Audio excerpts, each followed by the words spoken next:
Hello guys, welcome to my channel जिसका नाम है निक टेक। मेरा नाम है निक और आज का जो मेरा टॉपिक है वो है जावास्क्रिप्ट ES6। तो जैसे कि मैंने आप लोगों से कहा था कि मैं फुल स्टैक डेवलपमेंट पे एक सीरीज़ लेके आने वाला हूं, तो उसका जो पहला टॉपिक है वो है जावास्क्रिप्ट ES6। तो सबसे पहले हम जान लेते हैं कि जावास्क्रिप्ट होता क्या है। तो ये जानने के लिए हम एक ह्यूमन बॉडी का एग्जांपल ले लेते हैं। तो जैसे पहला मेरा जो डायग्राम है उसमें एक स्केलेटन है, दूसरा जो मेरा डायग्राम है उसके अंदर कुछ हमें नसें नज़र आ रही हैं, ब्रेन नज़र आ रहा है, और थर्ड जो हमारा डायग्राम है उसके अंदर एक complete man with dressed beard, hair, skin सब चीज़ के साथ अवेलेबल है। तो यहाँ पर आप देख रहे होंगे कि हर एक डायग्राम के ऊपर मैंने एक हेडिंग दिया हुआ है, जैसे कि स्केलेटन वाले में HTML दिया हुआ है।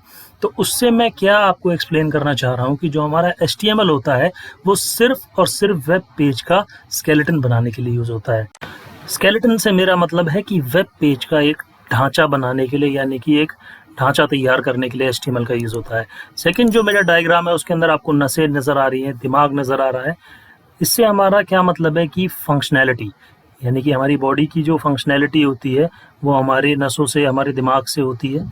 तो जावास्क्रिप्ट का भी यूज़ जो है एक वेब पेज की फंक्शनैलिटी के लिए होता है, यानी उस पेज को फंक्शनल बनाने के लिए यूज़ होता है। थर्ड जो हमारा डायग्राम है CSS जिसके ऊपर लिखा हुआ है, अब उसमें आप देख रहे हैं कि किसने प्रॉपर ब्लू कलर का जो है शॉर्ट्स पहना हुआ है, निक्कर पहना हुआ है, उसने येलो कलर की टी-शर्ट पहनी हुई है। हम ऐसे ही अपनी वेबसाइट को डिज़ाइन देने के लिए CSS का यूज़ करते हैं। अब एक रियल एग्जांपल देखते हैं। तो जैसे कि हम इस स्लाइड में देख रहे हैं कि हमने एक HTML फॉर्म लिया हुआ है। अब ये जो HTML फॉर्म है, यहाँ पर आप देख रहे हैं कि ना कोई स्टाइलिंग है, ना कोई पोजिशनिंग है। तो जैसे कि पिछले स्लाइड में मैंने आपको बताया कि HTML का यूज़ होता है ओनली स्केलेटन बनाने के लिए, एक ढांचा तैयार करने के लिए। सेकंड में हम इमेज देख रहे हैं जिसके अंदर एक जो है जावास्क्रिप्ट वैलिडेशन फॉर्म है। यहाँ पर हम देख रहे हैं कि कुछ एरर मैसेज यहाँ पे डिस्प्ले हो रहे हैं। तो जावास्क्रिप्ट का यूज़ क्या है कि फॉर्म को फंक्शनल बनाना, जैसे कि मैंने आपको पिछले स्लाइड में बताया था। तो यहाँ पर क्या है, हमने सबमिट करने पर रोका हुआ है कि फील्ड को सबमिट ना होने दें, क्योंकि हमने कोई भी फील्ड फिल नहीं किया। तो जैसा कि मैंने आपको बताया, जावास्क्रिप्ट का यूज़ होता है फंक्शनैलिटी बनाने के लिए, यानी कि अपने वेब पेज को फंक्शनल बनाने के लिए। और थर्ड में CSS में जैसे स्टाइलिंग की हुई है, जैसे कि मैंने बताया था कि हमारे वेब पेज को स्टाइल करने के लिए हमें CSS का यूज़ करना होता है। नेक्स्ट चलते हैं। तो इस स्लाइड में हम देखेंगे अबाउट जावास्क्रिप्ट ES6। जावास्क्रिप्ट को ब्रेंडन ईच ने 1995 में बनाया था और एक्मा कंपनी ने उसे एक स्टैंडर्ड दिया था 1997 में। स्टैंडर्ड से हमारा मतलब क्या है कि हम लोग क्या करते हैं कि कोई भी एक पैटर्न फॉलो करते हैं। अगर कोई चीज़ है जो ग्लोबली यूज़ हो रही है तो उसके लिए हम एक पैटर्न फॉलो करते हैं। फॉर एग्जांपल एक कीबोर्ड है।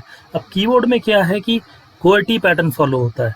तो QWERTY पैटर्न क्यों फॉलो होता है कि अगर हर कीबोर्ड अलग पैटर्न का हुआ तो लोग उस पर टाइप ही नहीं कर पाएंगे। तो सिमिलरली जावास्क्रिप्ट का एक उन्होंने स्टैंडर्ड बनाया जो स्टैंडर्ड ग्लोबली यूज़ हो, और वो स्टैंडर्ड उसको दिया एक्मा कंपनी ने। इसलिए इसका जो ऑफिशियल नेम पड़ गया वो है एक्मा स्क्रिप्ट। अब ES6 का मतलब क्या है? ES6 का मतलब है वर्जन 6, यानी कि जो 2015 में जावास्क्रिप्ट का वर्जन लॉन्च हुआ उसका नाम है वर्जन 6, इसलिए इसको हम कहते हैं ES6 या फिर जावास्क्रिप्ट ES6। इससे पहले जो वर्जन था वो 2011 में था, उसके बाद अभी 2015 में जावास्क्रिप्ट वर्जन 6 लॉन्च हुआ है। तो नेक्स्ट चलते हैं हम। तो इस स्लाइड में हम देखेंगे फीचर्स ऑफ ES6 जो हम पढ़ने वाले हैं।